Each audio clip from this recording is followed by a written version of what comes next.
এইটো মল্ল বৰুৱা এটা পৰিয়ালৰ মাজত আছে এইটো মন্দিৰ। এইটো মন্দিৰ আমাৰ মামাঠেৰ আটাই ইয়াতে পূজা কৰিছিল। মামাঠেৰ আটাৰ ইয়াতে পূজা কৰিছিল ইয়াতে।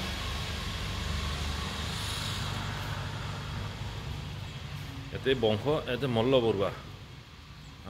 বৰুৱা এটা পৰিয়াল বহুত বছৰ পুৰণি এইটো মন্দিৰ, বহুত বছৰ পুৰণি। আমাৰ নলবাৰী ডিষ্ট্ৰিক্ট চানকুচিত আৰু অসমৰ ভিতৰত ইয়াতে মল্ল বৰুৱা বংশধৰ ইয়াতে আছে। ইয়াতে যি যোৱা নাতিপুতি যিখিনি আছে ইয়াতে চানকুচিত উপৰিও যিবিলাক বাহিৰত আছে, অসমৰ ভিতৰত বা অসমৰ বাহিৰত বা ভাৰতত যিখিনি মানুহ আছে, এই মল্ল বৰুৱাৰ পৰিয়ালবিলাক ইয়াতে আহি বাসন্তী পূজা ভাগ কৰে। চবেই অনুদান কৰে, কিন্তু আপুনিও আহি যাতে পূজা পাতল কৰি বা ইয়াতে দান দক্ষিণা দিব পাৰিব, দান বৰণি দিব পাৰিব। ইয়াতে কোনো ধৰণৰ বাধা বিঘিনি নাই, কিন্তু ৰিচিপ্ট নাপায় বুলি শুনিছোঁ, ৰিচিপ্ট নিদিয়ে। গতিকে দান দক্ষিণাৰ পৰা যিখিনি ইয়াতে দিব পাৰিব। কোনোমতে শৰাই দিছিল। ইয়াতে বাসন্তী পূজাৰ সময়ত মূৰ্তি স্থাপন কৰি আৰু আকৌ পুনৰ বিদায় দিয়ে। পুনৰ যেতিয়া বাসন্তী পূজা আহিব তেতিয়া আকৌ নতুনকৈ প্ৰতিমা দিয়ে, কিন্তু পাৰ্মানেণ্ট হিচাপে একো নাই। তাৰপিছত লক্ষী পূজা কৰি ইয়াত মূৰ্তি স্থাপন কৰি ইয়াতে থাকি দিয়ে। এইটো এওঁক ৰাখে। এই পূজাখনত আমাৰ মায়ে ক'ব, মানে আমাৰ মামাঠেৰ ইয়াতে কেতিয়া পূজা কৰিছিল? ইয়াতে বহুত বছৰ হ'ল আমাৰ পিতাই পূজা কৰিছিল, আৰু তেওঁ মামাঠেৰ এটাইও পিতাই বিধি ধৰা হৈছিল, আৰু তেওঁ মেইন পূজাৰী হৈছিল। বহুত বছৰ হ'ল আহি এখন ইয়াত পাইছিল। কেতিয়া পূজা কৰিছিল? পূজা কৰিছিল। তেতিয়া তোৰ বয়স কিমান মান আছিল? মোৰ বয়স কম আছিল, এই 12 বছৰ 10 বছৰ। চোৱা আমি খেতিহে দিছোঁ।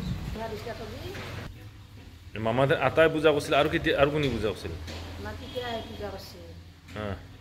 প্ৰথমতে আগতে টিঙৰ চালি আছিল,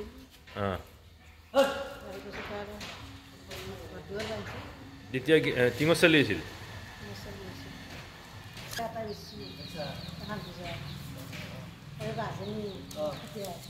হৰেশ্বৰ চক্ৰৱৰ্তী আটাৰ নাম আছিল।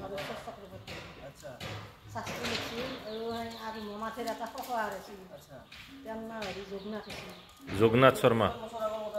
বহুত বছৰ আমি সৰু থাকোঁতে আছিলোঁ, আমি মনত পৰে। এৰে মল্ল বৰুৱাৰ বংশধৰবিলাকে থাকে ইয়াতে। মল্ল বৰুৱা যিখিনিত মানে আদি যুগ বুলিয়ে ক'ব পাৰি। আমাৰ এইখিনি অসমৰ ভিতৰত মল্ল বৰুৱা এতেই আছে, আৰু ক'তো নাই। মল্ল বুজৰ বৰুৱা এই না। মামাঠেৰ আটাৰ নাম কি আছিল?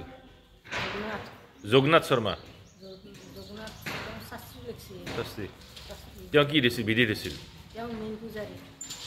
আৰু হৰেশ্বৰ চক্ৰৱৰ্তী। আৰু কিমান বছৰ পূজা হৈছিল আটাতে?